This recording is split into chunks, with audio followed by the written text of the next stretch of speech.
Robert Jordan is back, and in a big way, in this book. After book 10, where it was most definitely my least favorite of the series, he really came back with book 11, Knife of Dreams, and just banger after banger scene and character arc. I have to say, it was very enjoyable to get back to that prime writing that he had in a lot of the previous books before books 8, 9, 10. I just gotta say, super enjoyable. There's just so many scenes throughout that I just found myself smiling at and just loving to read through them after having a whole lot of nothing, especially in the past book. Okay, I'm gonna jump in here before we really get into the meat of the book and just say like and subscribe if you enjoy these videos. I'm having fun putting them out, especially with this one because it was such a joy to read. On to the rest of the video. The book starts out with just a great prologue, especially with Galad fighting Eamon Valda in like the challenge for the Whitecloaks, because he thinks that he killed Morgase, and then even though he didn't kill Morgase, Eamon Valda's like, yeah, I raped her, but like I'm not totally sure if he did, but he might have. And then so that like leaves Galad totally justified to fight him, of which it's not a one-sided fight at all. They're both blade masters, and I always love seeing like those little world building moments, especially in like books 1 and 2 when like Rand got the Heron Mark blade, and like it sets up like this mystique and like this depth to the world, and I really like that. And then now the Whitecloaks are split. Half of them are with the Sea Chan, and then half of them are now under Galad's control as he won the fight. And that was just great scene. I love Galad's characterization of just being the righteous guy, and he knows that Tarmon is coming, and then he's like, okay, we can't just like argue over Aes Sedai and call everybody Dark Friends. We need to get shit done. And then it leads on to a scene with Rodel Itulariad, where I just like the general guy, like, I don't know, like, he's had maybe, like, 20 pages in, like, all the books, or, like, in just the latest books, and, like, I just love the guy, like, his fight in Arad Doman and Tarabon, like, his whole tactics, I love all the scenes he's in, and then, like, his whole setup throughout, it's just great, and, like, very enjoyable to read through that prologue. I'm going to just go with a little bit more prologue stuff, which is like the Forsaken now being like, oh, we really need to kill Mat and Perrin, of which, like, shouldn't this was already a priority. Do you guys just like meet up and just be like, somebody's got to do that job? It's not me though. Like, what? Somebody's got to do it.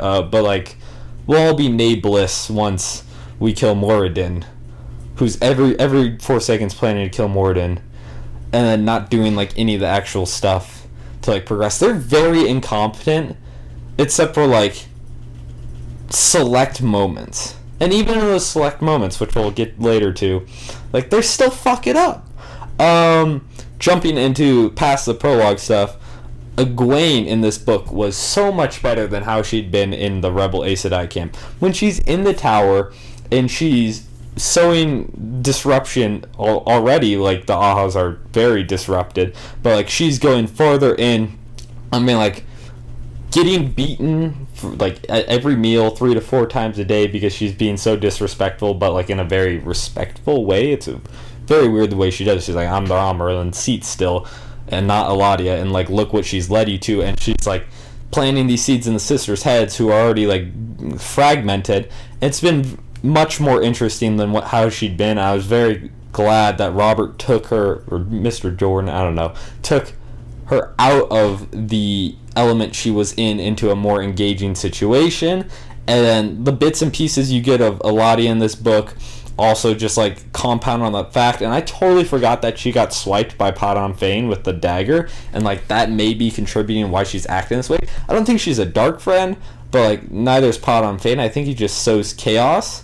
But I enjoyed that dynamic that she had in the tower and how she's going to progress on that. I really hope that like whole rebellion wraps up kind of soon, because it's getting a little tedious. I think next book, or at least the beginning of the book after book 13, will have that all wrapped up. I also, just to say on Egwene's growth, is just great. It used to be like, oh, Rand, why aren't you listening to Moraine? Why aren't you listening to like all of these figures above you? Like oh, just head down. They know better. But now she's the one manipulating people, and like she has her own goals and her own aspirations to work towards, instead of just being like, oh, everybody knows better than me. I have to follow what they say. And it's great to see that characterization of she's like, I know what's best for the world. I have this power, and I'm not just a follower anymore. Moving on to Perrin, who had a huge chunk of this book, and rightfully so. It was just like, it's palpable the stress and duress he's under without Faile, and like tying the knots and going through it. His single one-mindedness, it says it quite a lot. Like, he's like, I've got to be like a hammer, I got to be a blacksmith, I have to have my target, I have to guide to it. Like, literally a guy bursts into beetles, like just like spews beetles and turns into beetles in like a well of evil or whatever, and he's just like, they're not gonna hurt you, they're just carpenter beetles, let's move on, I need your help, I don't care about this, like, this doesn't matter to me. What matters to me is getting my wife back and nothing else. And those implications are seen as Aram, like his like tinkerer friend, who now is like really good swordsman or whatever, like is corrupted by Massimo. Like, I mean, I definitely like should have seen that coming, of like, he's kind of a crazy cuckoo, Massimo's full crazy cuckoo, and then he's like, oh yeah, Perrin's dark friend, like yellow eyes, like, don't you see it? And so that leads to him attacking him. But like, Perrin was so not paying attention to him. Like, in the books, there's specific scenes where it's like, yeah, you're not coming with us, you're too hot-headed, and he just like goes off to Massimo, and you can see that Perrin's way too focused on one thing that it leaves other things to fall apart. Like, and then this is also with the wise ones, of where they kind of followed along with him, but I think that like giving so many Shadow Wisemans to the C-Chan will be a mistake and will like cause conflict for him later, and I think he will see repercussions for being so focused and not being like more well-minded about what's around him. More along with Perrin is, well, Massimo's dead. Faile took that upon her to clear that from him and be like, okay, he's not going to do it, but I've got to do what my husband can't do. And the Shadow friend that Faile kind of had a thing in before Perrin bashed in his skull, she was probably she definitely was super devastated when he did that, but because she has to be the strong wife and do what is necessary for the relationship, she just moved on, and she like didn't tell Perrin, and she just like, that doesn't matter, I have to do this for Perrin. And like, it does show and back up those strong Saldean vibes or whatever that were previously established by Jordan. And more along the Perrin thing, like the whole battle and making alliance with C-Chan, it just like further exemplified where his thoughts and process were. He threw getting Massimo to Rand out the window, and I just like, it really showed that he is his own character and he's not just like a pawn. And like the whole establishment of like the C-Chan very heavy-handedly like, oh, we have this prophecy about the Wolf King and the Eagle, and he's like, yeah, don't worry about that. Also involved in Perrin's whole saga is Tam. Tam comes back. I remember when I read Eye of the World, I was like, damn, Rand's dad is a badass. And then he disappeared. You didn't hear anything. There was a little hint of like, oh, him and Abel Cawthon, Matt's dad, oh, they visited the White Tower and they got turned around. I was like, dang, he's a swords master. He's probably like one of the best fighters in like the whole entire like world. And then nothing came through. I was like, that's wasted opportunity to like be like, oh yeah, Rand, like I had this hidden life, and Rand being like, holy shit, my dad is like kind of crazy. But that really didn't occur, but now he's back, and like I think the whole vibe and help he gives Perrin as first captain in the attack against the Shadow was very nice. I think it's probably too late to have too much Tam involvement. I was really hoping for that more earlier in the series, but any Tam I get, he's just another character like Rodell that I just like. He's just cool. In the Faile side of things of the whole Perrin and Shadow arc, I found it kind of weird how she just accumulated a couple hundred followers and like none of the Shadow figured it out. Like, there's got to be at least one. Like, there was the one chick that they tied up and gave to Chiad and Bane that like was like a snitch. Like, there was no way a snitch didn't infiltrate. Whatever, that's just basic stuff. And then the whole Galena Sedai thing, like, that was stupid. It was like, yeah, she can't channel, but like out of all of that build up, like, she then gets trapped in a building and then has to get rescued by starts with an R. The Shadows guy name starts with an R. But I guess that was just like adding up to like, oh, he's helping her escape. He doesn't really care before Perrin just mollywops him in the brain. Last thing on Perrin's side of the thing, like when Aram attacks him and he's just crazy, like I think Perrin does have that click in his head. Like I think there is a line that he's like, yeah, I've been neglecting this. This is on me. Like, this is not his fault for being corrupted. Like, this is 100% my fault for not caring. And I think that's going to weigh on him, especially in, like, the books further on. Like, in the past, like, the casualties of the men he's led has weighed on him. But this is more than just a casualty. This is, like, his friend. This was his follower. He was super devoted. Like, it was described as, like, the light in his eyes when he looked at, and, like, the only reason he fell to the dark side was because Perrin neglected him.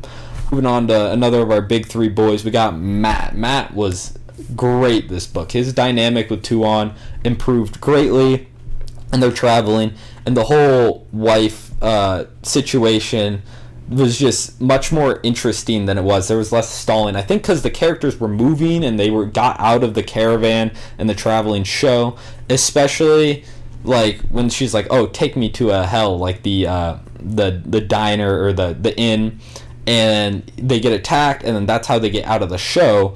And from then on, it just picks up 110% of the pace. Like, they meet up with the Red Hand, which is like Top Aaron, whatever. Yeah, they're there. And then the whole entire time that Mat is being a military planner, he has to avoid, he can't just like dump her off to the Sea Chain, because Suroth is a dark friend, and I think Semir Hyraj was the one that commanded her to kill Tuon, and so he can't just like dump her off to the Sea Chain. He has to avoid her, and there's like Sea Chain blocking the pass through the mountains, and so his whole entire military genius comes into play, and it's just very enjoyable to finally see him be like, yeah, I'm the smartest battle commander in the whole entire series, simply because I have these memories and the way he and his cunning that he brings it out into play with 3,000 or something men, like just crossbow men, and there's the scene between the Death Watch commander and the Sea Chain commander to where they're like, yeah, there's probably like, I don't know, like 10 times that many out there, and they're just traveling. We can't like track them down on the Racken, like the flying beasts that they have. They're just super stealthy when it's just him and his crossbow cranks. And later on, well, the usage of the night flowers that the one illuminator has, but later on the cannons that she makes, like, it's just very enjoyable to see his military genius come into play, and that's great aspect of him. More on the relationship between him and Tuon, like, getting into her mind and her perspective helped a lot in this book specifically. Before, I was very indifferent on her, and now it's probably like the best relationship written wise that I've seen, because his motives, I do think that he fell in love a little quickly, but her motives are completely because she knows, well, once she got the prophecy at the end of, I don't know which book it was, that she was going to marry, and then like, she's doing it because she's like, well, this man's important and he's impressed me, and the whole like euphemisms that she gave about he's a lion in his element on the plains, and like he's like, what the hell are you talking about? I think it was greatly improved upon, and I enjoyed it a lot more. And finally, after they mow down all those Alterans and the one Sea Chain leader at the end, and she proclaims Mat her husband, like saying it 3 times, that was great, and he's just sitting there dumbfounded. Another thing I forgot to touch on was when the Death Watch commander pulled up and thought Tom Maryland was one of the four great generals in disguise. Like, those are the little character moments and chapters that made this book so great, and like an improvement of to where you found yourself just like, this is clever, this is enjoyable, I appreciate this a lot. The final stuff surrounding Mat to touch on is, especially with the dice rolling in his head throughout the whole like past 3 books, when something monumental comes up, when there's no dice rolling in his head, or like they don't mention it when Tuon announces the marriage, it catches you totally by surprise. You don't really know, like if there's dice rolling in the head, you'd kind of get an indication, but there wasn't. And then also with that, there's the whole Tom thing. The Tom thing. He's sitting there reading his letter for however long, since like book 7, and finally Matt's like, yo, you gotta know all the words on there. Like, why are you still reading? He's like, oh my fucking god, Matt. Finally, you ass. Jesus Christ. Yeah, Moraine's alive and I need your help to save her. Please. Oh my god, you finally asked. Like, he must have been so relieved, and that's so funny. And I knew it. There's no way Moraine was dead. I just, like, this whole time, I'm like, 1 book, 2 book, 3 book, 4 book, 5 books, 6 books later. Waiting 6 books to finally be like, psych. That is just great. And and the whole Aelfin thing, like, those motherfuckers are creepy. But I am so excited to, like, see into that. And, like, not Domon. Domon's the Illioner, but the guy with the broken hands. He's most definitely, like, a really old, like, male channeler or Forsaken. Like, he's somebody special, correct? Like, he knows way too much. And he's like, oh, yeah, I'm the third guy to go on this trip, right? Me, you guys, yeah, we go save Moraine in this really creepy tower. I don't know, I kind of like him, but, like, I hope he's not Forsaken. But, then, like, Matt is like, yeah, do we do this? I don't even know what they're talking about. And then the guy comes in, and he's like, oh, yeah, it's a shining silver tower or whatever. And I was like, fuck, I know where that is.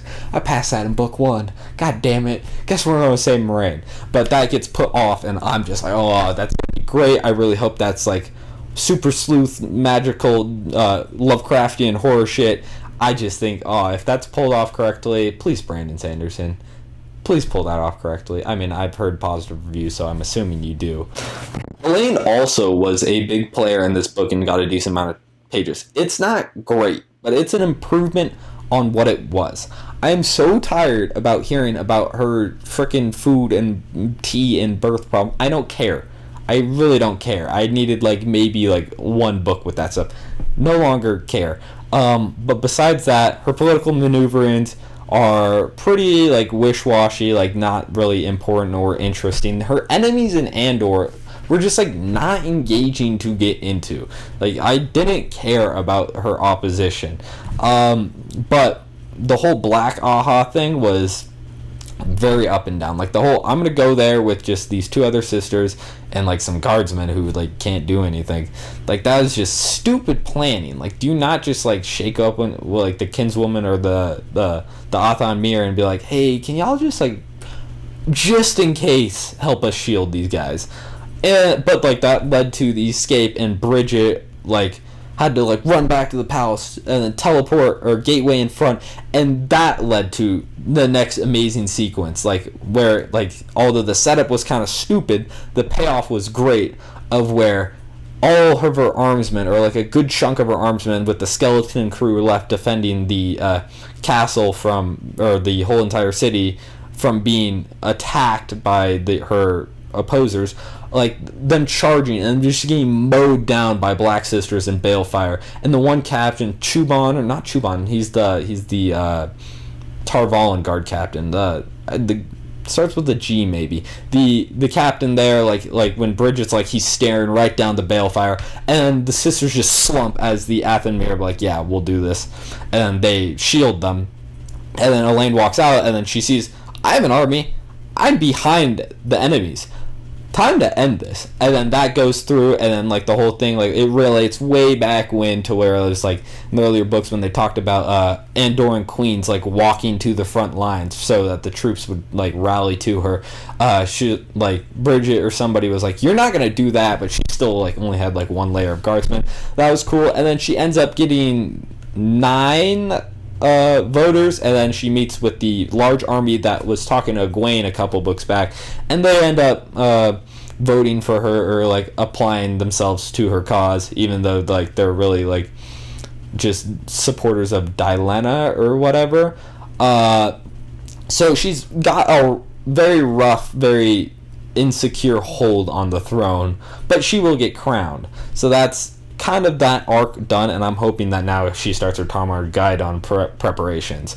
Like, I think that whole succession to the throne definitely could have been played better over the past couple of books. I think if they'd established the two enemies of the opposing like nobles and the Black Sisters better, or like maybe combine them to make a one cause and a more interesting enemy, it could have played out better. I was just like, I felt like there was like no stakes, even though there were stakes. Like, oh, sisters got murdered, but then like, that was good, like when the one sister whose sister's sister, like real sister, got murdered, and she just plunged the knife in. She's like, I'm complete, I killed you, I don't care.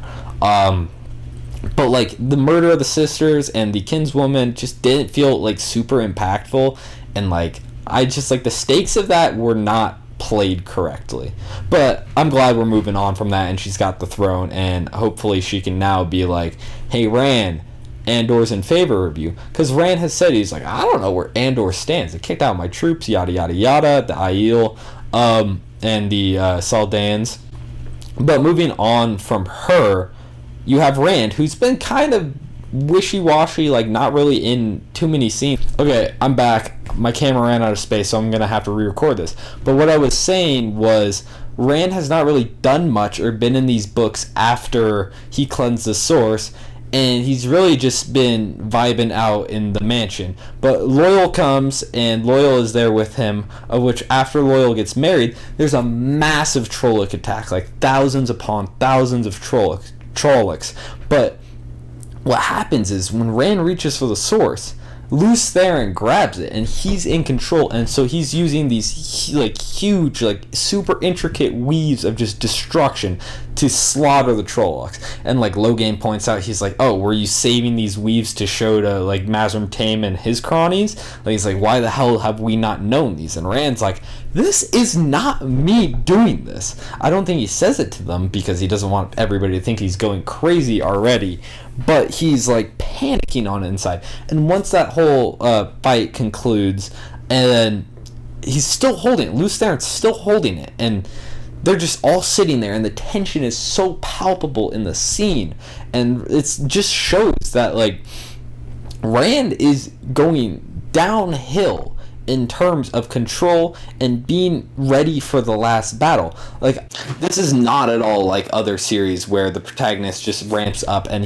they're at their strongest, they're at their best, like the Chosen One in the conclusion of the series. But like, no, I totally expected after he'd gone down for a couple books and he'd been like getting injured and like knick-knacked up here, like once he cleansed the source, I thought they were gonna ramp him back up to being like his strongest for the last battle. But no, like I can't think of another series that has done this, to where he's just accumulating wear and tear and hurt, and like people are not trusting him because they think he might be going crazy. Semi-High Rush points out, you got voices in your head, and like Rand's like, she rarely lies, and like he's got the 2 wounds in his side, he's now missing the hand, he can't see properly, he's got Lews Therin like 50-50 control for the source. Every time he grabs the source, he's in revulsion, nausea, like he is in terrible condition, and now he has to go into this last battle, and like it's such an interesting scenario Robert Jordan has created for his Chosen One.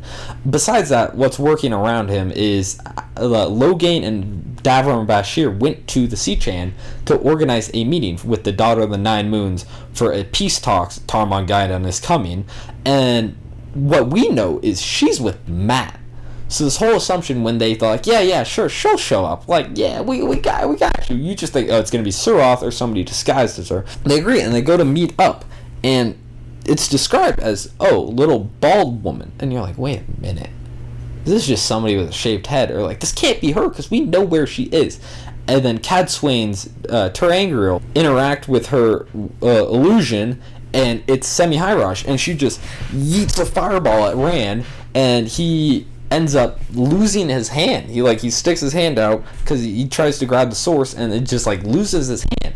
And so she gets shielded. The Soldam and the Damane are taken into captivity. Damane are shielded, and like Nynaeve and Min are freaking out. They're like, holy crap, what's wrong with you? Why are you not reacting? It's like, damn, guess I gotta relearn the sword.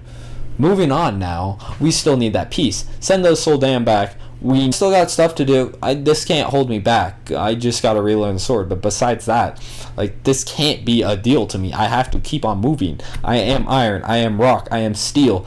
Like, he, like, was repeating this. He's getting harder and harder. And, like, the people around him are, like, one, thinking he's going insane. But also, like, they're like, please remember you are a human being. And that's really exemplified through, like, Nynaeve carrying for him as the wisdom, and, like, Min being the love interest around him, and that whole thing of like some people wonder, it's like, oh, why have you married like these like Min? And I've read into the beginning of the next book of where he says, because it'll hurt less when I die than if we're married. And it's just Rand's whole character arc and machinations that have gone around him are such an interesting dynamic that I totally didn't expect after like the first like book. The first book sets it so much up like just a regular old like generic protagonist, and like the turn of events has just been excellent. More around Rand, you have Nynaeve, who gets a good amount of characterization in this book for the little she's in. My favorite scene in the whole entire book was, well, it's more of a sequence, was where Lan is like, I have a duty, I must go to the Blight, this is driving me crazy, I need to do what I promised to do. She's like, okay, I'll drop you off in the Borderlands. And so she brings him over here, and he needs to go here. So she drops him off on the coast of Saldea, and he's like, yo, what the fuck? She's like, peace, bitch, I'm Aes Sedai, I didn't technically lie, you should have learned this from Moraine.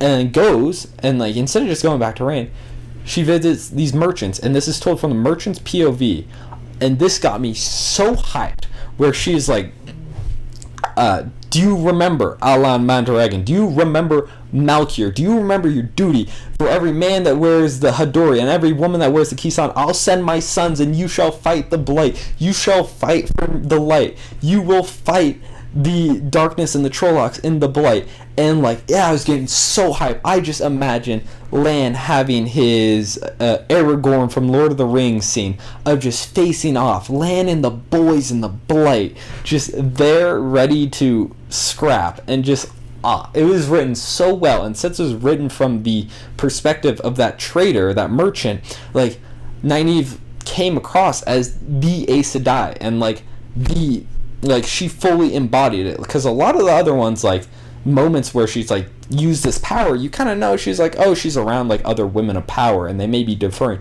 but this was like she came full circle. She has fully become who she was supposed to be, from the going and hating Moraine and wanting revenge on Moraine in her accepted task, to here commanding men to travel and leave their lives to go fight for her husband. And speaking of that, like, I was not a big fan of their relationship, and like, not even relationship, but their love story, like before, like especially in book 1, I'm like, this came out of nowhere. Book 2, I was like, what the hell?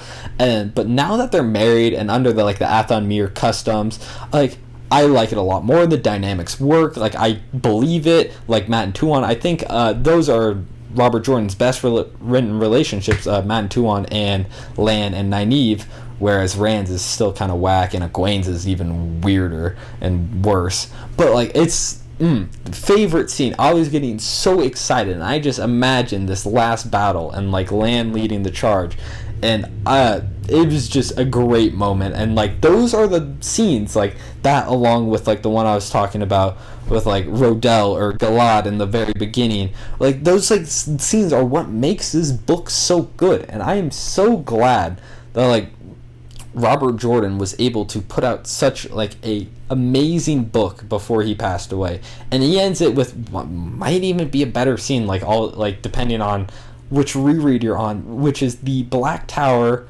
and the 5 or 6 red sisters that come from the White Tower. And they pull up and they're talking to some Ashma on the gate. He's like, yeah, I'll go get the Mahale. And like the other one's like chatting with them. It's like, the Mahale doesn't like me, or like something. They're like, well, that's kind of weird. And so they go in, and it's like this courtroom full of Ashmahan, all dressed in black. Mahale on the throne, Mazrim Taine in place of command like a king. And they'll give them a proposal of like, we'd like to bond some of your men, as many as possible or whatever. And He's like, sure, let the Lord of Chaos reign. And you would think that the Lord of Chaos can't be anybody but the Dark One. But they're sitting there like, that's a weird thing to say. Why do you say that? Huh, whatever. And like, the moments and the little like drops that Robert Jordan places throughout these books and the climaxes are just so masterful. I would put this on like book 2 or 3 level. It's not my favorite, which would be book 4. Like books 2 or 3 to like 5 and 6, like that level of book, with 4 being my favorite. He's like, the return to form was excellent, and now that I've got such an attachment to these characters, like, it was amazing. And like, I trust in Brandon Sanderson, as from what I've heard, to make sure all of this has the excellent payoffs that it deserves. Overall, I have to say this book was great, one of my favorites of the series. Like and subscribe if you enjoy these videos. I'll be back with more content. Don't really know what I'm going to put out. Be great if you watch it. Thanks for watching. Bye.